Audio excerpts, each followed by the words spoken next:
Dear listeners, before we start today's story, please let us know your location in the comments section and don't forget to like and subscribe. My name is Mark Wilson. I'm 32 years old and proud to work as a fireman with the local fire department. My job isn't easy, far from it. It's not just about getting cats down from trees, as some people like to joke. It's about saving lives, real human lives, often in the most dangerous and desperate situations. It takes courage, endurance, and sometimes a willingness to stare death in the face. But I loved it because, deep down, I believed it made a difference. It gave me a sense of purpose. I was married to Susan. She was 29 when everything happened, and she was extraordinary. At least, that's what I used to think. She worked as the CEO of a marketing firm. A big deal. Big money. A job that came with all the perks and pressures of someone in her position. I'll admit, her success intimidated me at first, but she never made me feel less than. At least, I thought she didn't. We had a son, Toby. He was only 4 years old at the time, but he was my whole world, my reason for everything. After long, grueling shifts at the firehouse, no matter how drained or battered I felt, the thought of coming home to Toby kept me going. His laugh, his tiny hands reaching out for me when I walked through the door, the way his face lit up whenever I said his name. It made every risk, every sacrifice worth it. Susan and I had our fair share of challenges. Balancing her high-powered career with my unpredictable hours wasn't always easy, but I thought we were managing it. I thought we had something real. Susan was sharp, confident, beautiful, everything I admired in a partner. And she loved me. Or at least, I thought she did. About a year after Toby turned 3, things started to go downhill. At first, it was subtle. Small changes that I brushed off as the usual ebb and flow of life. But looking back, I can see it clearly now. It began when a new guy joined Susan's firm. He was a senior manager, sharp-looking, ambitious, the kind of guy who knew how to climb the corporate ladder with ease. At first, I didn't think much of him. Susan mentioned him casually here and there. His name would pop up in conversations about work, office projects, or meetings. He was just another colleague, someone she occasionally interacted with, or so I thought. But soon enough, he wasn't just another colleague. He became Susan's direct repartee, and his rise in the company was fast, unusually fast. I chalked it up to him being talented or lucky, but something about the whole situation left a sour taste in my mouth. Then there were the little things. He started coming to our house. At first, it was for work-related reasons, picking up some documents, dropping off something Susan had forgotten at the office. Innocent enough. But then he began showing up more regularly. He'd come to pick her up for work in the mornings, his sleek car parked in our driveway, while I was still getting Toby ready for the day. I found it odd. Susan had a perfectly nice car of her own, a luxury sedan that she adored when she first bought it. She never minded driving before, even in heavy traffic. So why now? Why did she suddenly need a ride to work? When I asked her about it, she had all kinds of answers, practical ones, at least on the surface. I just don't feel like driving these days, she said with a shrug, as if it was no big deal. It saves the environment, she added, like she was doing the planet a favor by carpooling.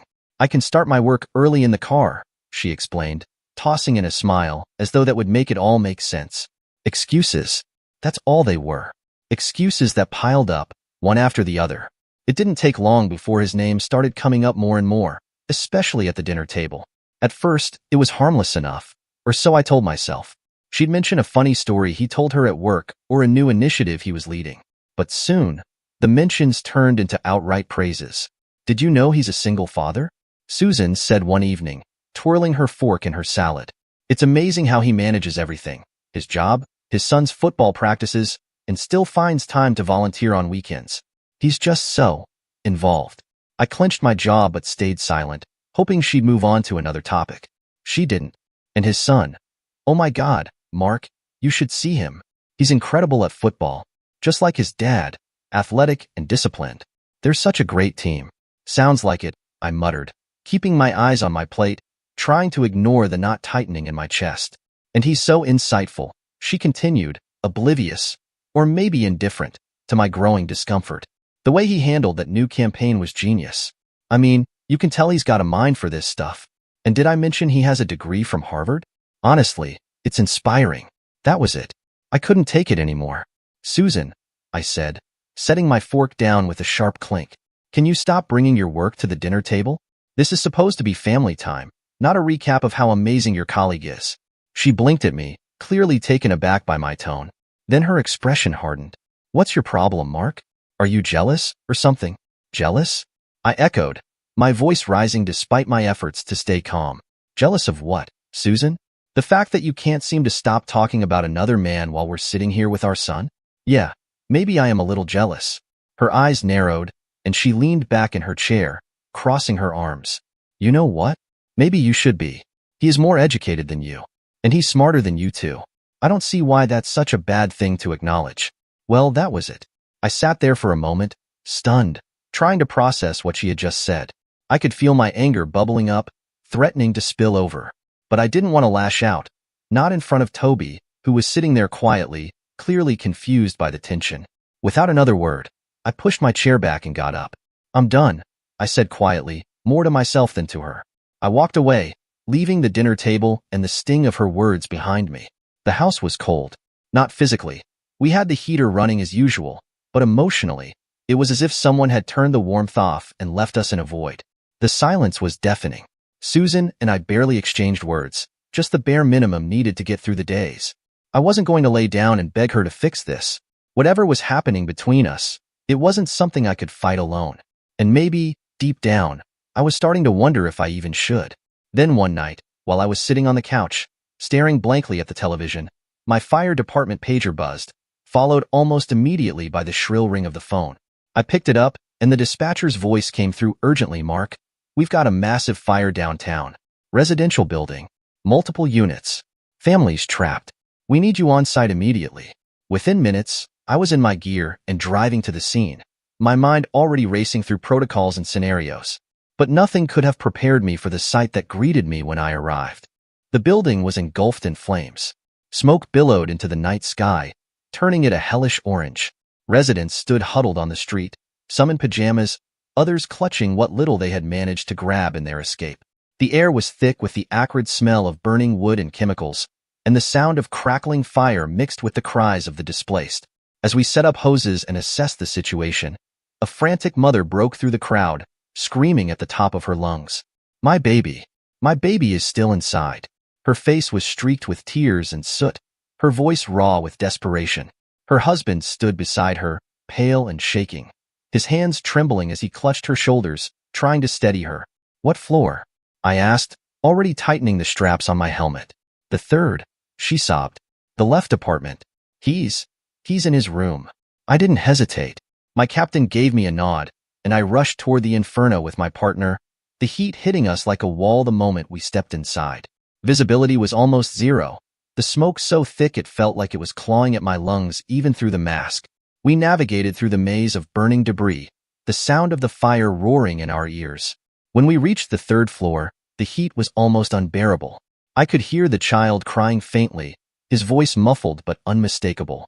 Over here, I shouted to my partner, pointing toward a door that was partially ajar. The flames were licking at the edges, threatening to consume it entirely. I kicked the door open and saw him. A little boy, no older than 5, curled up in the corner of the room, clutching a stuffed animal. His face was streaked with tears, and his small body shook with fear.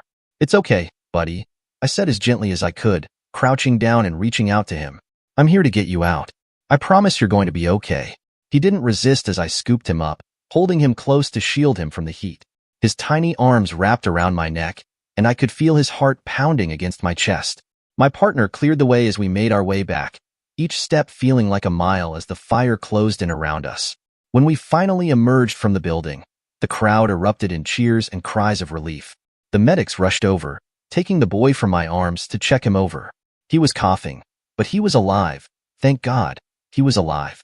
I stood there, catching my breath, as the boy's mother ran toward the ambulance.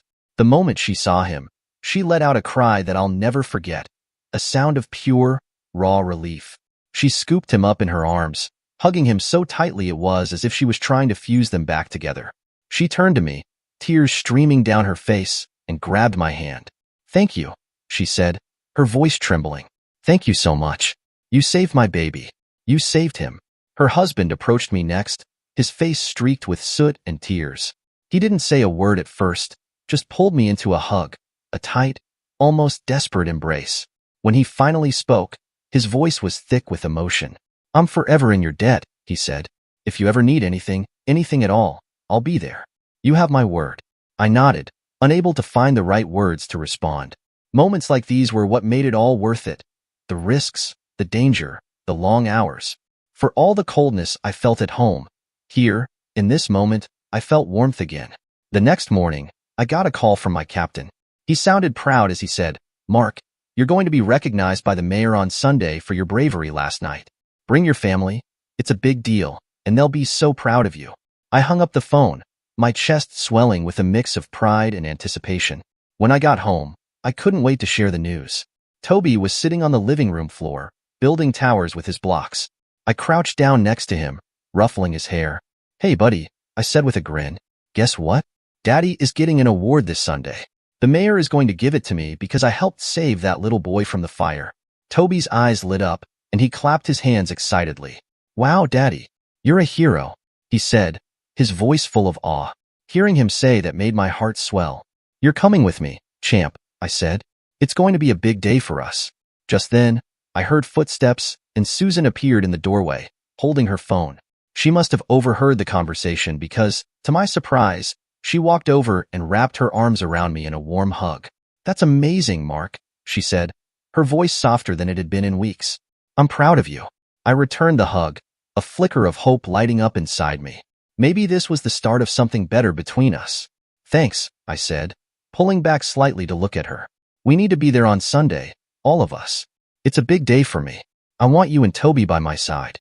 She hesitated for just a moment, her eyes darting away before she said, "I'll try to make it, but I might not be able to." The flicker of hope dimmed. I frowned, trying to understand. "What do you mean you might not be able to? What's more important than this?" She shifted uncomfortably, tucking a strand of hair behind her ear. "Steve's son has his birthday party on Sunday," she said. "Since he doesn't have a mother, I've been helping him plan it. He needs me there." I felt my stomach drop, the warmth of the moment evaporating. I pulled back from her hug, standing up straight and looking at her, trying to process what I just heard. "You're telling me," I said slowly, my voice calm but laced with disbelief, "that you might miss one of the most important days of my career because you're busy planning a birthday party for Steve's son? He doesn't have anyone else, Mark," she said defensively. "It's just one day, and I promised I'd help." I took a step back, crossing my arms as a bitter laugh escaped me. "Yep, it's just one day, like they give me an award every other day, right? So, Susan, are you planning to play mommy to someone else's son?" I took a deep breath, trying to steady my rising frustration. Looking Susan in the eye, I said firmly, "I expect to see you at the venue on Sunday, Susan. If you're not there, it'll prove something I don't want to believe, that you're willing to choose others over your own family." Susan let out an exasperated sigh, crossing her arms. "Mark, you're blowing this completely out of proportion. You're acting like a child. It's a birthday party for a little boy who doesn't have a mom. You need to grow up and stop competing for my attention, especially with a child." Her words stung, but I refused to back down. "Grow up?" I shot back, my voice rising. "I'm your husband, Susan. I shouldn't even have to compete for your attention, especially not with someone else's child. Do you even hear how ridiculous this sounds?" She rolled her eyes, the gesture hitting me like a slap. "Mark, it's not about competition. I'm just trying to help someone who needs me." "Well, maybe you should think about who needs you more," I said, my tone cutting. "Your son and your husband, or Steve and his kid. I've had enough of this. I really hope you make the right decision, Susan, for all of our sakes." Her expression didn't soften. If anything, it grew colder. I stared at her for a moment longer, hoping for some flicker of understanding or guilt, but all I saw was stubborn defiance. Shaking my head, I turned and walked out of the room, the silence between us louder than any argument we could have had. Sunday arrived, and I stood in the hall, dressed in my uniform, feeling a mix of pride and unease. The ceremony was set to begin in a few minutes, and Toby was by my side, beaming with excitement. He was dressed in his little firefighter costume, complete with a plastic helmet. "Look, Daddy, I'm just like you," he said, tugging on my hand. I knelt down and adjusted his helmet with a smile. "That's right, buddy. You're my little hero today." The crowd began to gather, and I noticed Fred and Welma arriving with little Mike, the boy I had saved. Fred was holding Mike's hand tightly, and Welma had tears in her eyes. As soon as they saw me, they hurried over. "Mark," Welma said, her voice trembling as she hugged me. "We can't thank you enough. You saved our baby." Fred extended his hand, his grip firm and full of emotion. "You're a good man, Mark. We owe you everything." If you ever need anything at all, you call me. Okay? I nodded, feeling a lump in my throat. I'm just glad he's safe, I said, glancing at Mike, who was clinging to his mom. That's what matters. Just then, my captain, Bruce Morgan, approached. A no-nonsense guy with a gravelly voice and a heart of gold. He clapped a hand on my shoulder. Wilson, he said, grinning. Big day for you. I told you to bring your family. Where's your wife? The question hit me like a punch to the gut. I forced a smile and said, she had other engagements today. Couldn't make it. Bruce's grin faded, replaced by a furrowed brow. Other engagements? He repeated, his voice sharp. What could be more important than her husband getting an award for being a hero? I had no answer for him. I just stood there, the smile plastered on my face, feeling the weight of his words settle heavily on my shoulders. It's fine, Captain, I managed to say, brushing it off. But inside it wasn't fine. Not at all. As the ceremony began and I stepped up to receive the award, the applause ringing in my ears, I couldn't shake the emptiness I felt. Susan's absence wasn't just noticeable, it was a statement. When I looked at the small plaque in my hands that read hero, I couldn't help but feel like a fraud. How could I be a hero at work, but feel so powerless in my own marriage? As I smiled for the cameras and patted Toby on the head, the truth gnawed at me. My marriage was on thin ice, and I had no idea how to stop it from cracking. That evening, Susan came home carrying a cake and bags of takeout, her usual confident demeanor intact. Toby was still running around in his little firefighter outfit, proudly showing off his badge to anyone who'd listen, even if it was just me. Susan set everything down on the dining table and started unpacking the food with an air of casualness, as if nothing had happened. Dinner's here, she called out cheerfully, arranging the plates. Come on, let's eat. I leaned against the doorway, watching her for a moment. Are you sure you're going to eat in 3 plates? I asked, my tone sharper than I intended. She paused, glancing at me in confusion. What? You guys aren't eating? I shrugged, keeping my gaze on her. We already ate. Her brows furrowed, and she set down the utensils with a clatter. Why? We always have dinner as a family, she said, a mix of surprise and irritation in her voice. I crossed my arms and let out a bitter laugh. Key words for you there, Susan. We used to do a lot of things as a family. But then you decided to start playing mommy to kids who aren't your own. My voice was rising now, and I couldn't stop it. The frustration, the disappointment, the hurt, it all came spilling out. Her face hardened, and she shot back without missing a beat. Maybe you're right, she said, her voice cutting like a knife. Maybe I should play mommy to others, because my husband is a worthless piece of shit who can't handle his emotions and gets jealous of a little boy. Her words hit me like a slap, but I didn't flinch. I just stood there, staring at her, the weight of everything between us pressing down on me like a lead blanket. I took a deep breath, forcing myself to stay calm. You know what, Susan? I said, stepping closer to her and lowering my voice, though it was no less firm. I wish you all the best. Truly, I do. And I hope your next husband is considerate enough to let you play mommy to the whole damn town. Her mouth opened, but no words came out. I didn't wait for her to recover. I turned around, walked to the door, and grabbed my coat. I didn't look back as I walked out of the house. When I got to my mother's place, I knocked softly, feeling the weight of the evening bearing down on me. She opened the door, her face a mixture of concern and calm. Mark, she said, stepping aside to let me in. What brings you here this late? You look tired. Can I stay the night? I asked, my voice quiet, almost apologetic. Of course. Come in, she said, closing the door behind me. She gestured toward the couch, and I sank into it. She sat down across from me, studying me carefully. So, you had a fight, she said, more a statement than a question. How bad is it? I rubbed the back of my neck, trying to find the right words. It might be the last one, I said finally, my voice heavy with resignation. She raised an eyebrow, a faint smile playing on her lips. Are you sure it's that bad? She asked. Is she cheating on you? I let out a dry laugh and shook my head. Not cheating, I said, but it feels like the same. She chose another man's son's birthday over me getting awarded. She tilted her head, her expression unreadable. Is your pride hurt? She asked slowly. Or is it really that bad? I looked at her, my eyes stinging slightly, though I wouldn't let the tears come. I tried, Mom, I said. I tried to make her see how important it was, to make her change her decision. But she didn't. She's still on her high horse. I paused, the words catching in my throat for a moment before continuing. I know people talk about us, about how she's this high-earning CEO, and I'm just a low-paid firefighter. Maybe it's been bothering her all this time. Maybe it's bothering me too. She sighed and leaned forward, resting her hands on her knees.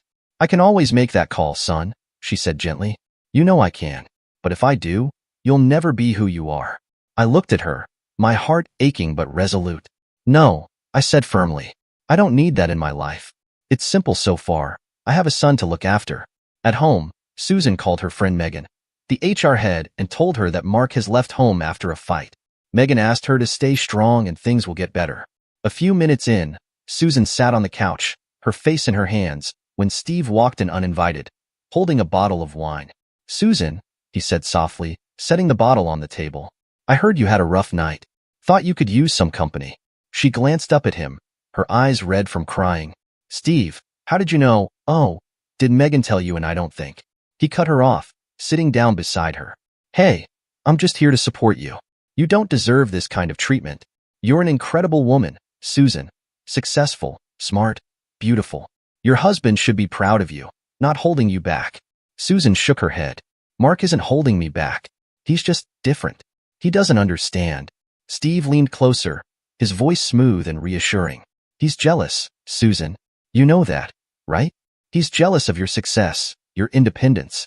He's a low-level guy. What does he even bring to the table besides his pride and insecurities? Steve, stop, she said, her voice firm, though her resolve wavered. But he didn't stop. Susan, listen to me. You're wasting your time with him. You're a CEO, for crying out loud. You deserve someone on your level, someone who understands you, appreciates you, and doesn't get threatened by you. She sighed, rubbing her temples.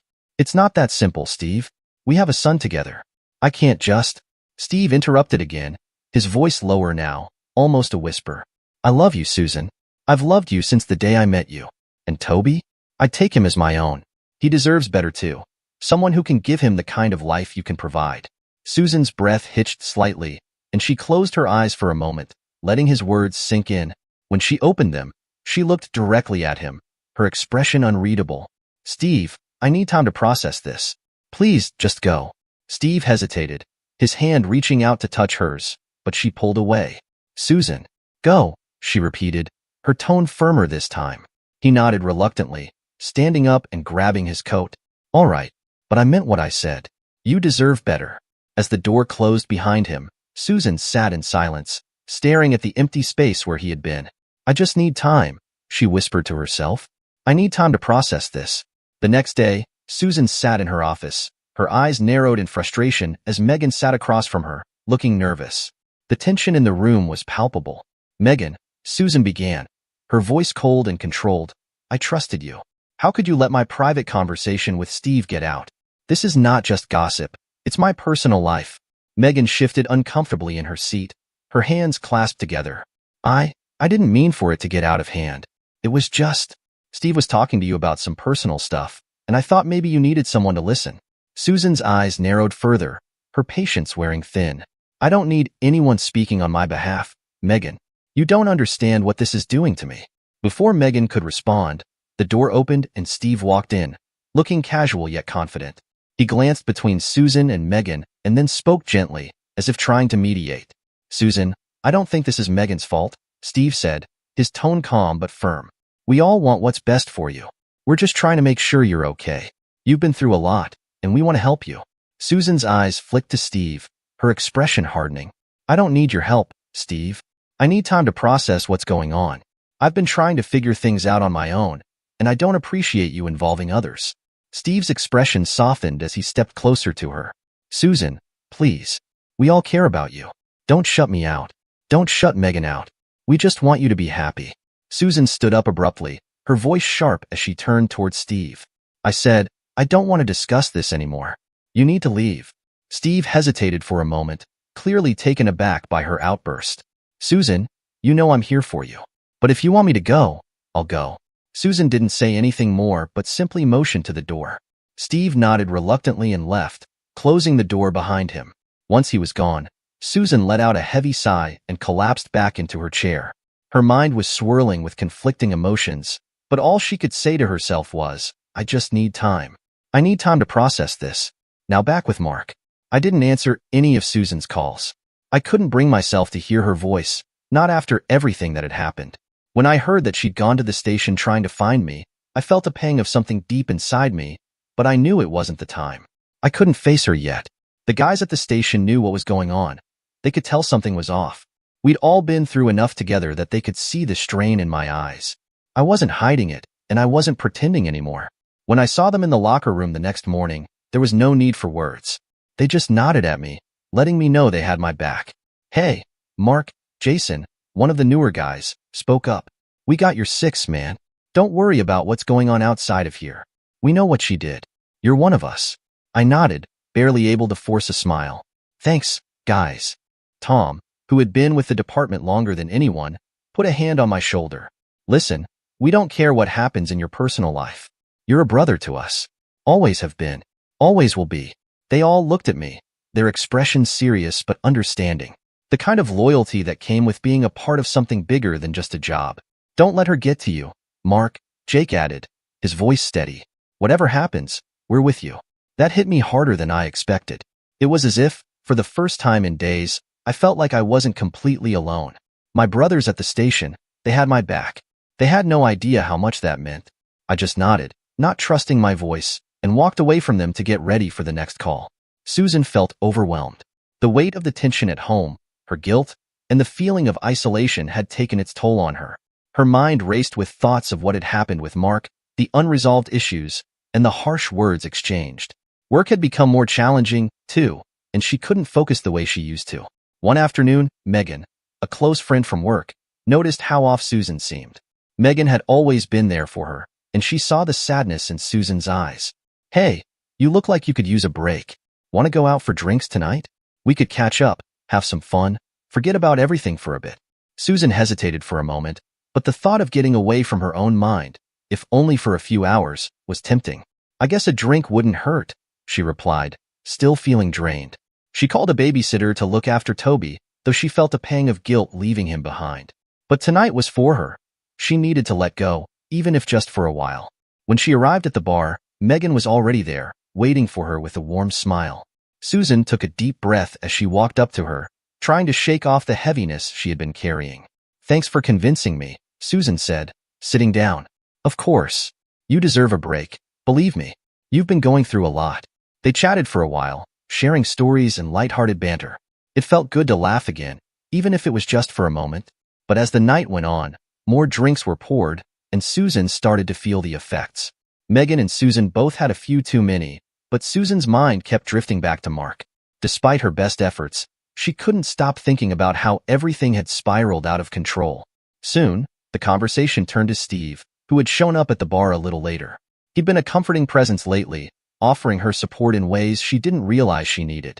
He was kind, understanding, and always there when she needed someone to talk to. Megan had invited him along, figuring it would lift Susan's spirits.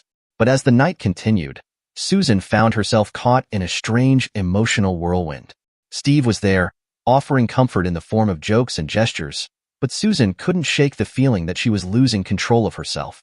By the time they were all leaving the bar, she was tipsy, her mind foggy, and she didn't want to be alone with her thoughts. Steve offered to drive her home, and she agreed, not fully processing the decision. She just wanted the night to end and hoped the alcohol would numb the ache for a while. But what happened after that was a blur. She woke up the next morning, still a bit disoriented, unsure of what had transpired. She was naked and saw that Steve was sleeping beside her, also naked. She quickly ran to the bathroom and hurled everything in the toilet. She washed her face and quickly searched for her clothes, got dressed and got out of the house. She walked a few blocks and called a cab. The moment Susan stepped out of the cab and saw the chaos, her heart dropped. The entire house was engulfed in smoke, the fire still smoldering as firefighters worked tirelessly to control the blaze. She felt her legs give way beneath her, the shock hitting her like a physical blow. Her mind couldn't process what she was seeing. She rushed forward, ignoring the firefighters and medics around her, her eyes searching desperately for any sign of Toby. The scene felt surreal. Everything was blurry, distorted, like she was walking through a nightmare. She asked one of the firefighters, "What happened here?" He said, "Electric short circuit, and that led to the fire." And then she saw Mark. He stood near a group of medics, his face drawn and grim. His body language was rigid, almost mechanical. There was a body bag beside him, and a stretcher was being carefully moved towards an ambulance. Her heart pounded in her chest, her breath coming in ragged gasps as she fought to keep herself together. She pushed through the crowd, her voice trembling as she called out, "Mark, where's Toby? Please, where's my son?" Mark turned toward her, his expression unreadable for a split second before his eyes locked onto her. His gaze flickered, and Susan felt a wave of guilt wash over her heart sinking as she remembered the bruises on her neck, the trace of her betrayal, the consequences of her own actions. Without saying a word, Mark turned and shouted to another man nearby, instructing him to hold Susan back. But Susan fought against the man's grip, her panic mounting. "Mark, please," she cried, her voice cracking. "Where is Toby? Where is he?" In that moment, Mark's eyes hardened. His jaw tightened. The raw emotion in his face was overwhelming. Then, with a guttural shout, he screamed, "He's dead." The words hit her like a ton of bricks. Her entire body seemed to collapse in on itself. Her knees buckled, and she felt as if the world was crumbling beneath her. Dead. Her son. She couldn't breathe. She couldn't move. The sound of Mark's voice was distant, echoing in her ears, but all she could hear now was the ringing silence inside her mind, drowning out everything else. "No," she whispered, shaking her head, refusing to believe it. "No, that's not true. It can't be true." But deep down, she knew. She knew what Mark had said was real. The medics continued their work. They loaded the babysitter she hired on the stretcher. She was badly burnt and was moaning in pain. But for Susan, the world had stopped. Susan's world felt like it was spinning as she drifted in and out of consciousness. The pain and confusion were overwhelming. When she finally regained some clarity, she found herself in a sterile hospital room, the dim light casting an unsettling glow on the walls. As her eyes adjusted, she saw a familiar face, Steve. He was sitting by her bed, a grin on his face that felt all wrong in this moment. "Hey, sunshine, how are you?" he said, his voice too calm, too casual. A surge of panic shot through Susan's chest. She was disoriented, but the sight of him in the room made everything click into place. She tried to push herself up, her heart racing. "Get out," she screamed, her voice hoarse and full of terror. Her mind was still reeling, the pieces of the night before slowly coming together. Drugged, assaulted. Her body screamed with the knowledge of what had happened. She needed help. She needed answers. "Get out, Steve," she repeated, her voice breaking. Without hesitation, she reached out and grabbed the nurse's call button, her fingers shaking as she pressed it desperately. "Please," she pleaded, "call the cops. I've been drugged. I've been assaulted. Get him out of here." Steve stood, his smile faltering for a moment, before he turned and swiftly exited the room, leaving her with a sense of dread that only deepened as he vanished down the hallway. The nurse quickly entered, concern written across her face as she went to Susan's side. "Susan, are you all right? What's going on?" the nurse asked, her voice calm but firm. Susan could barely speak. The memories from the night before were a blur, a haze that she couldn't fully grasp. She struggled to make sense of it all, but one thing was clear. Steve had been involved, and so had Megan. "I need to speak to the police," Susan said, her voice trembling with the weight of the truth she now had to face. The nurse nodded and left to make the call. Within minutes, 2 officers arrived, their presence commanding yet gentle as they approached her bed. They took her statement, asking her about the events leading up to her hospitalization, and Susan told them everything about Megan asking her to come with her and how she found that Steve was already there. She remembered the drinks and how Steve offered her a ride home and how she found herself in his bed at his home. She could barely hold herself together as she spoke, but the officers listened carefully, taking down every word. As the day went on, the hospital ran a battery of tests to confirm what Susan feared. When the results came back, the blood test confirmed her worst suspicions. She had been drugged and assaulted. The officers immediately went to work, coordinating with other departments to search for Steve and Megan. They were already on the run, their whereabouts unknown. But Susan's world had already shattered.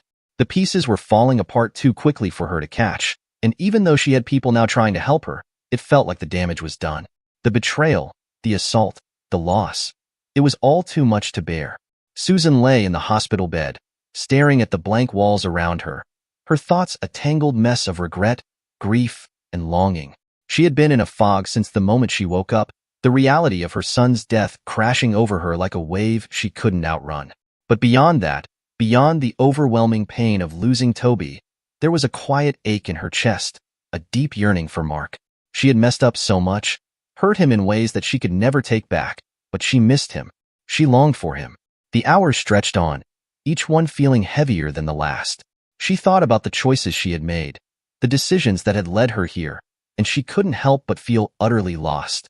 No matter what had happened between them, Mark was still her husband, the man she had built a life with, the man she loved. As evening fell, a nurse came in to check on her, but Susan barely registered the woman's presence. Her thoughts were elsewhere, focused on the one person who could make all of this seem just a little bit less unbearable. Then, as if by some miracle, Mark appeared. He stepped into the room, his face lined with exhaustion and grief. His eyes met hers, and for a moment, they simply stood there, the weight of their shared pain hanging between them. No words were needed. He walked toward her slowly, sitting beside her on the bed, his hand gently reaching for hers. Susan felt a surge of emotion rise in her chest as she clutched his hand, unable to keep the tears from flowing. Without thinking, she leaned into him and wrapped her arms around him, burying her face in his chest. The grief that had been building up inside her came pouring out in a torrent of sobs. Mark held her, his arms wrapping around her in a way that made everything feel almost normal again, even if only for a brief moment. The pain in his own eyes was undeniable, but he didn't say anything. They didn't need to talk. They were two parents who had just lost their child, and the silence between them spoke louder than any words ever could. But after a long time, Mark finally pulled away slightly, his hand still resting gently on her back as he looked down at her. His voice was rough, broken, but steady. The house burnt down due to a short circuit. Toby and Lily were in the upper floor and the fire started from the ground floor. They had no idea about the fire until the whole ground floor was burning. They had no escape, Anne. Mark stopped and wiped a tear. Then he took a deep breath and said, "I filed for a divorce, Susan." Susan felt her heart drop, her breath catching in her throat.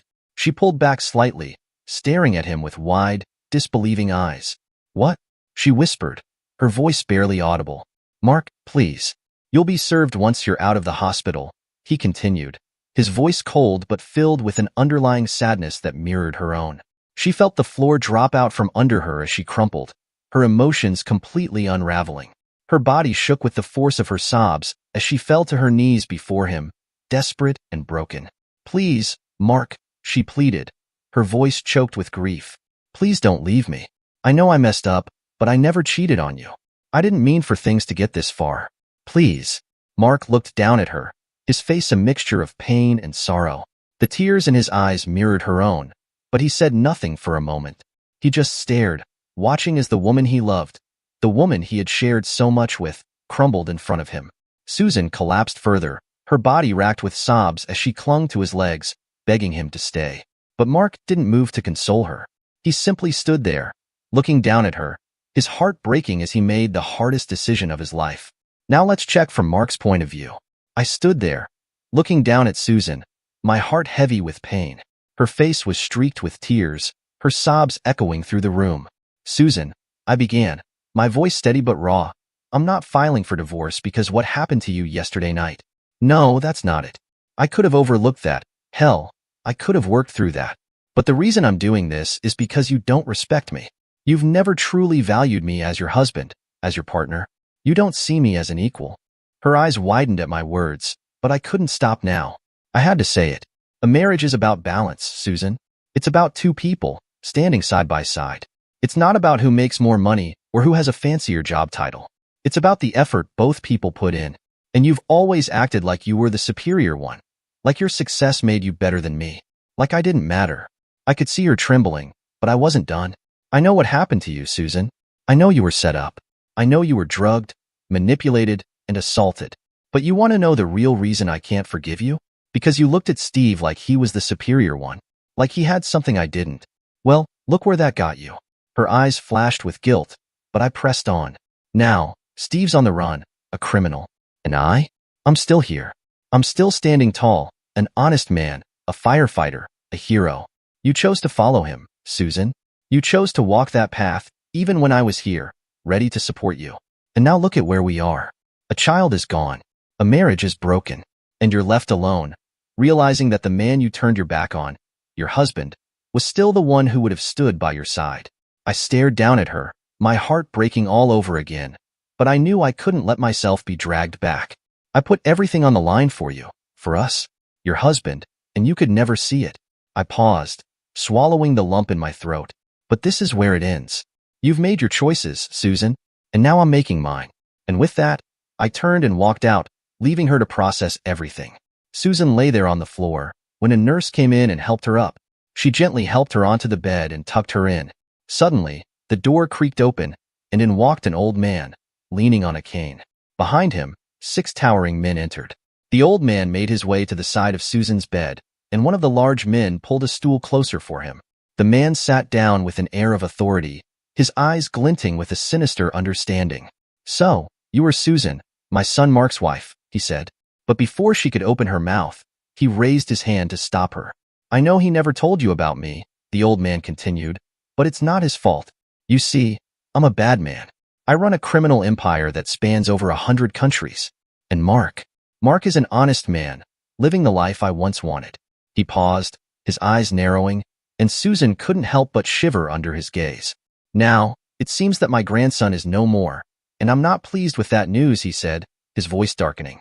"My first decision was to have you sent to hell, but then some details came out. Hints that your boy played a game. I find that rather interesting." The old man's lips twisted into something like a grim smile as he continued. "Now, I also find that my son has filed for a divorce. You see, I don't want to interfere in his life, but if he wants you gone, then I want you gone." A chill ran down Susan's spine. "I've never requested anything from anyone before," the old man said, his tone now oddly calm. "But I'm doing it now. As his father, I request you sign the divorce papers and leave the city. You will not have the luxury of staying here. This is the way it must be." The old man slowly rose from his stool, his movements deliberate and calculating.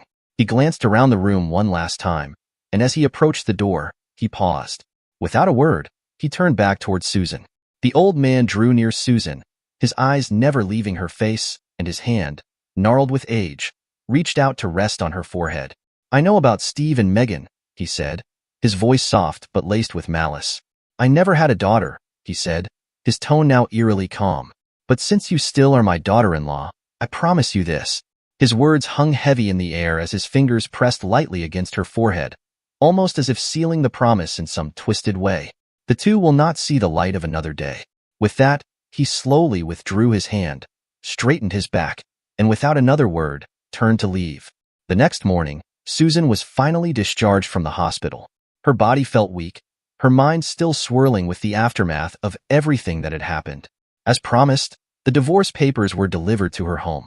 Mark had filed for divorce, citing irreconcilable differences.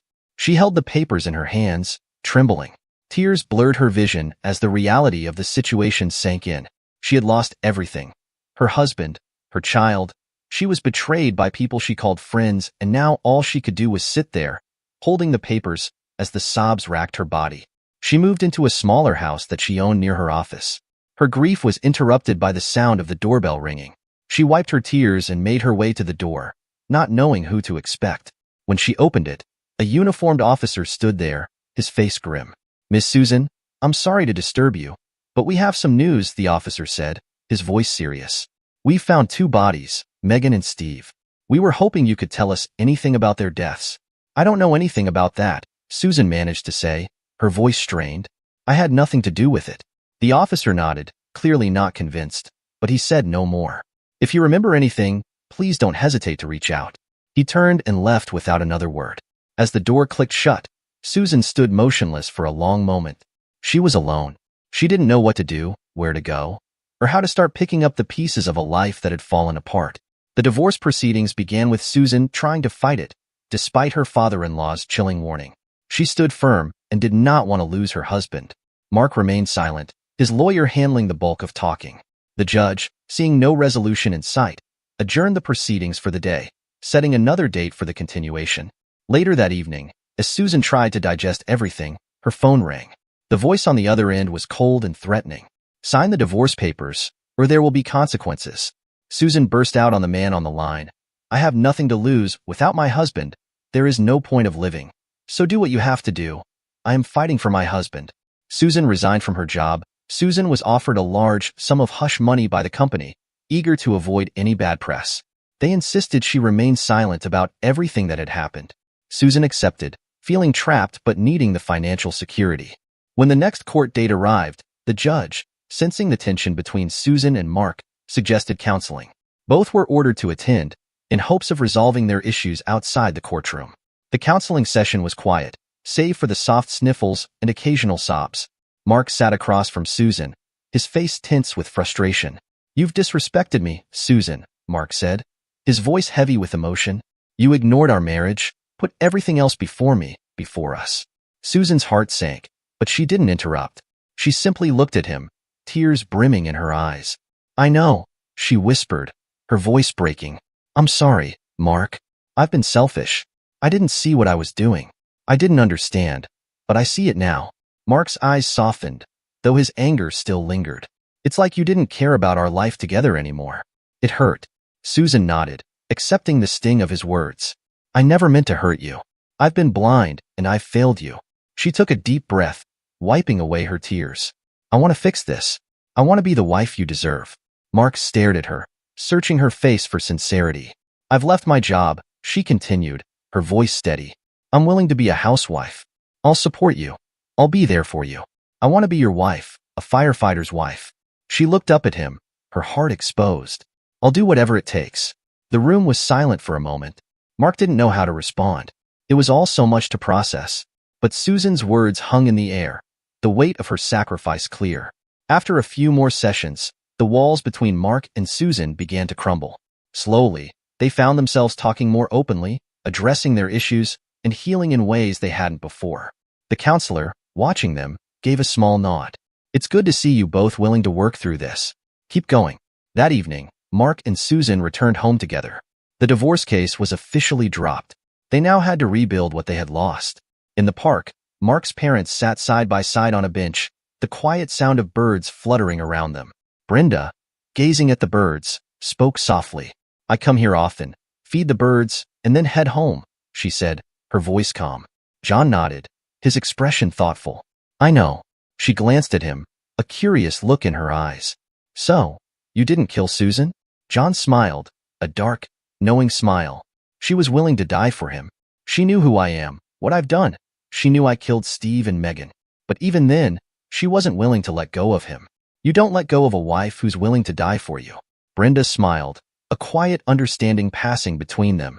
After a moment, he responded, "I remember such a woman. Took 3 bullets for me." Brenda turned to him, her gaze tender, her voice filled with nostalgia. "Yes, my dear." They sat in silence for a moment, their hands intertwining. Brenda's voice broke the stillness. "I would go to hell and back for you, my love," she said quietly, "but I had to raise your son." John's eyes grew misty, a tear threatening to fall. He squeezed her hand gently. "Yes, my dear, and you did a great job." They sat together, their bond strengthened by years of shared history, their love unspoken yet deeply felt. 3 years later, Mark and Susan sat together in their living room, watching their son, Toby, play with his toys. He was the spitting image of their lost son, the same bright eyes, the same joyful energy. Susan looked at Mark, her eyes filled with emotion. "Finally, my love," she said softly, "we have our son back." Mark's eyes welled with tears as he gazed at Toby, then turned to Susan. Without a word, he pulled her into a tight embrace, his arms holding her close. "I don't know what I would have done without you," he whispered, his voice thick with emotion. Susan nestled into him, her heart swelling with love. "We've come through so much, Mark. Together." And in that moment, with Toby in the room, they both felt the weight of their journey lift, replaced by the pure joy of a second chance at happiness.